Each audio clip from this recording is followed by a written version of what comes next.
아멘. 네, 오늘 하나님께서 주시는 말씀은 예레미야 46장 1절에서 12절까지의 말씀입니다. 예레미야 46장 1절에서 12절까지의 말씀입니다. 제가 읽도록 하겠습니다. 이방 나라들에 대하여 선지자 예레미야에게 임한 여호와의 말씀이라. 애굽에 관한 것이라. 곧 유다의 요시야 왕의 아들 여호와김 넷째 해에 유브라데 강 갈기미스에서 바벨론의 누부갓네살 왕에게 패한 애굽의 왕 바로누고의 군대에 대한 말씀이라. 너희는 작은 방패와 큰 방패를 예비하고 나가서 싸우라. 너희 기병이여 말에 안장을 지워 타며 투구를 쓰고 나서며 창을 갈며 갑옷을 입으라. 여호와의 말씀이니라. 내가 본즉 그들이 놀라 물러가며 그들의 용사는 패하여 황급히 도망하며 뒤를 돌아보지 아니함은 어찌미냐. 두려움이 그들의 사방에 있음이로다. 발이 빠른 자도 도망하지 못하며 용사도 피하지 못하고 그들이 다 북쪽에서 유브라데 강가에 넘어지며 엎드러지는도다. 강의 물이 출렁임 같고 나일강이 불어난 같은 자가 누구냐. 애굽은 나일강이 불어난 같고 강물이 출렁임 같도다.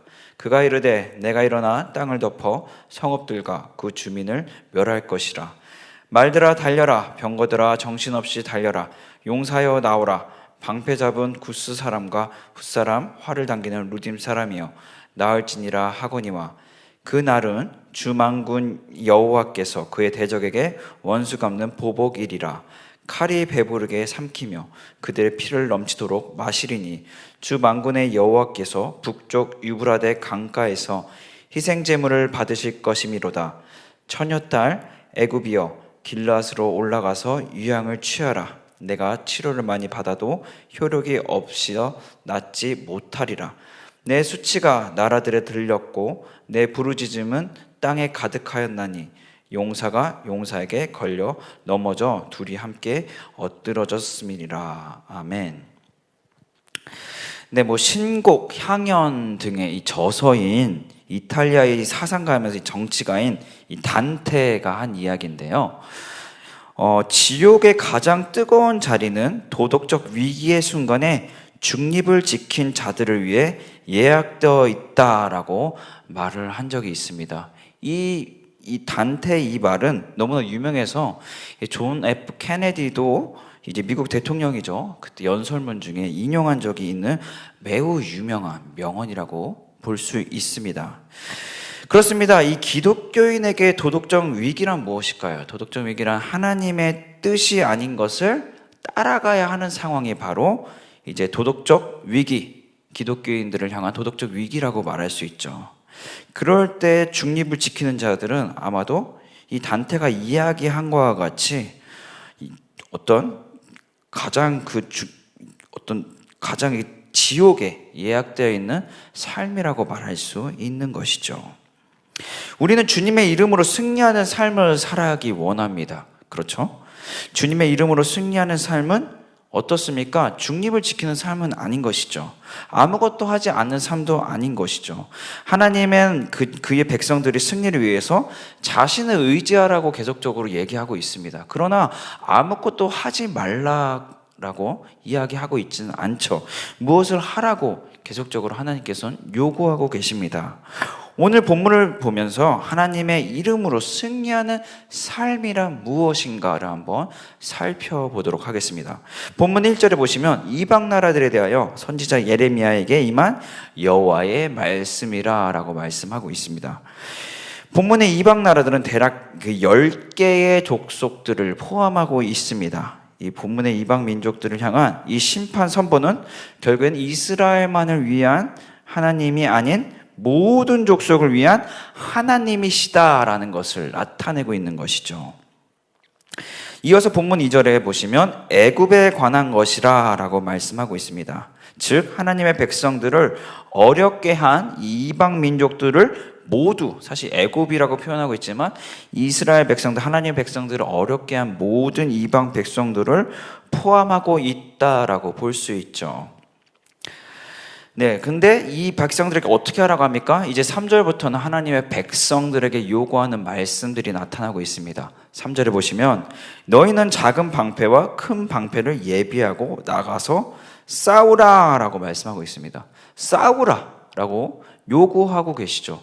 너희들이 아무것도 하지 말라는 것이 아니라 나가서 준비하고 싸우라 라고 말씀하고 있습니다. 이것은 하나님의 백성들이 해야 할 역할입니다. 하나님을 의지하여서 우리가 해야 할 역할들이 있다는 것을 보여주고 있죠. 우리가 권리만 누릴 것이 아니라 우리가 하나님의 백성으로서 마땅해야 할 의무도 있다는 것을 보여주고 있죠. 이 의무를 행할 때에 우리가 하나님의 이름으로 승리하는 삶을 살아갈 수 있음을 보여주고 있습니다. 자, 3절에 작은 방패와 큰 방패를 예비하고 라고 이야기하고 있죠. 결국에는 큰 방패, 작은 방패라는 것은 어떠한 의미입니까? 사실 모든 방패를 준비하라라는 의미를 가지고 있습니다. 방패의 역할이 무엇입니까? 바로 방어이죠. 적들의 칼이나 창이나 이제 화살들을 막기 위한 이제 방어를 위한 이제 무기라고 이야기할 수 있죠. 방어 용도이죠. 그렇습니다. 이 모든 방패를 준비하라는 것, 사실 우리에게 적용하자면 어떻게 적용될 수 있을까요? 그렇기 때문에 우리도 사실 어떻게 보면 영적 전쟁에 하루하루를 살아갈 수 있다고 볼 수 있죠. 우리가 하나님의 것을 따를 것인가 아니면 사단의 것을 따를 것인가, 우상을 따라갈 것인가 하나님을 따를 것인가 라는 어떤 갈림길에 끊임없이 놓이게 됩니다. 그렇다면 우리의 방어책은 무엇일까요? 그러한 영적 전쟁 삶 속에서 결국에는 우리는 말씀과 기도라고 말할 수 있죠. 말씀만 해서도 안 되고 기도만 해서도 안 되고 이 말씀과 기도가 밸런스가 잘 맞게 우리가 신앙생활을 해야 됨을 보여주고 있습니다. 큰 방패, 작은 방패, 사실 모든 방패를 포함하고 있습니다. 그렇기 때문에 우리가 말씀을 인용할 때, 우리 삶에 적용할 때 어떤 한 부분만 적용할 때가 있습니다. 그러나 우리가 성경의 전체적인 문맥을 이해하고 그것을 적용해야 올바르게 적용할 수 있는 것이죠. 또한 올바로 그 성경만 보고 그 큰 문맥을 우리가 확인하면은 올바로 적용할 수 있는 것입니까? 아니죠. 또한 우리가 그 말씀을 묵상하고 기도하며 깨달음을 성령님께 구해야 우리가 올바르게 그 말씀을 이해할 수 있고 적용할 수 있는 것이죠. 우리의 삶의 방패란 무엇입니까? 결국엔 말씀과 기도인 것이죠. 그렇기 때문에 우리가 날마다 최선을 다해서 구하며 살아가야 할 것입니다. 본문 4절에 보시면 너희 기병이여 말에 안장을 지워 타며 투구를 쓰고 나서며 창을 갈며 갑옷을 입으라. 그렇죠? 이 기병은 잘 아시다시피 이 기동력을 이용하는 이제 군인이라고 볼 수 있죠. 그렇기 때문에 당시에 말을 타고 싸웠던 군인으로 이제 보여지고 있습니다. 투구를 쓰라고 하죠. 이제 머리를 보호하기 위한 이제 군사용 헬멧이라고 말할 수 있죠. 또 창을 갈라라고 말씀했죠. 창을 갈며. 왜 칼이 아닌 창을 갈며라고 이야기하고 있을까요? 당시에 창이 이 칼보다 만드는 이 과정이 더 쉬웠고 또한 비용도 또한 굉장히 더 저렴하게 들었다고 합니다. 그렇기 때문에 이제 그러한 것들을 주님께서 또 배려해서 말씀하신 것이 아닐까라고 생각이 듭니다. 네, 또한 갑옷을 입어야죠. 갑옷은 이제 공격의 피해를 막거나 최소화하기 위한 옷이죠. 네, 본문 3절부터 4절까지는 우리가 하나님을 믿는다고 해서 우리가 아무것도 안 하고 그냥 그저 말씀과 기도만 한다고 해서 우리가 날마다 승리할 수 있는 삶을 살아갈 수 있을 수 없다는 것을 이야기하고 있죠. 우리에게도 마땅히 해야 할 의무가 있는 것이죠. 지금 모든 3절에서 4절에서 나타나는 이 모든 싸움을 위한 과정들을 보면 정말 최선을 다해서 준비하라라고 이야기하고 있습니다. 과연 우리는 영적인 전쟁에서 날마다 승리하고 계십니까?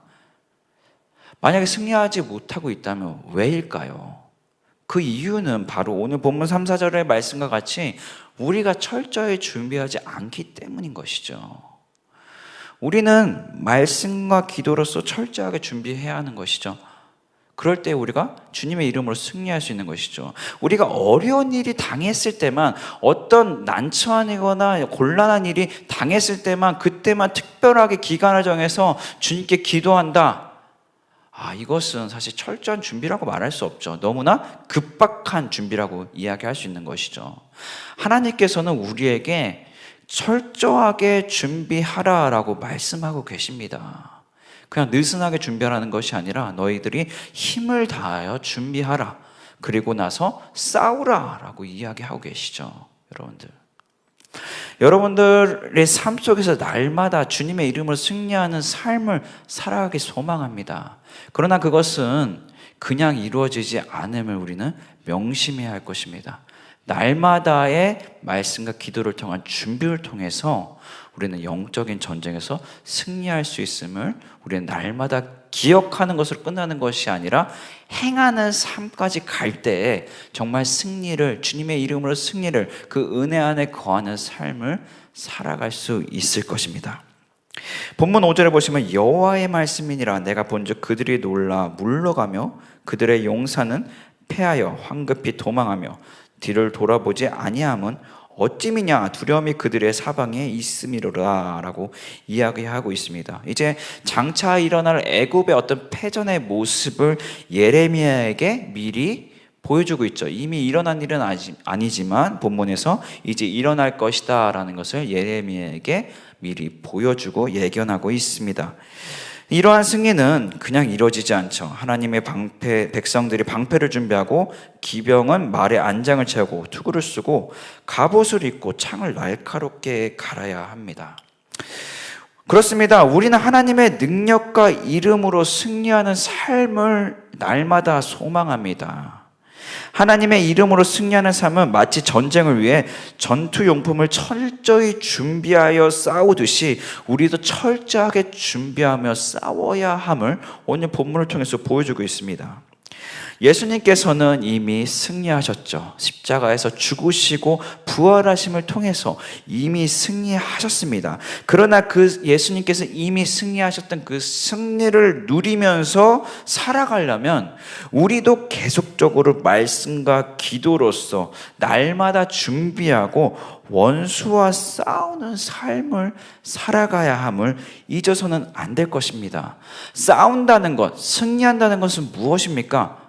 그것은 결국엔 말씀과 기도를 바르게 이야기하고 이해하고 또 그 성령님의 인도하심을 따라 우리가 순종하며 살아가는 삶, 그것이 바로 주님께서 우리에게 주어진 의무, 또 주님께서 오늘 본문에 싸우라 라고 명하신 것이 적용될 수 있겠죠.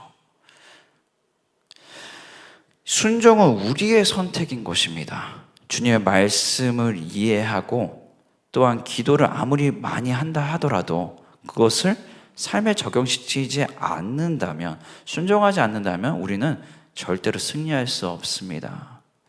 날마다 주님의 말씀을 묵상하기에 힘쓰십시오. 또한 그것을 이해하기에, 주님의 뜻을 알기에 힘쓰는 기도를 하시길 소망합니다. 그런 말씀과 기도의 삶을 통해서 주님의 말씀을 깨닫는 거로 끝나는 것이 아니라 또 그 말씀을 행하는 삶, 믿음의 삶을 통해서 날마다 주님께서 주는 승리를 누리며 살아가시는 한 분 한 분 되시기를 주님의 이름으로 축복하고 또한 소망합니다. 기도하겠습니다. 하나님 아버지, 우리가 주님의 이름으로 날마다 승리하는 삶을 살아가기 원합니다. 주님, 우리가 말씀을 읽을 때 또 주님께 기도를 할 때 주님의 뜻을 바르게 알게 하여 주시옵소서. 또한 이것으로 아는 것으로 끝나는 것이 아니라 이것이 우리의 삶의 열매로 이어질 수 있도록, 그래서 우리가 승리하며 그곳에 예배가 있고 하나님의 나라가 나타나며 사단이 물러가는 역사를 날마다 체험하는 삶을 살아갈 수 있도록 성령님 인도하고 축복하여 주시옵소서. 예수 그리스도의 이름으로 기도합니다. 아멘.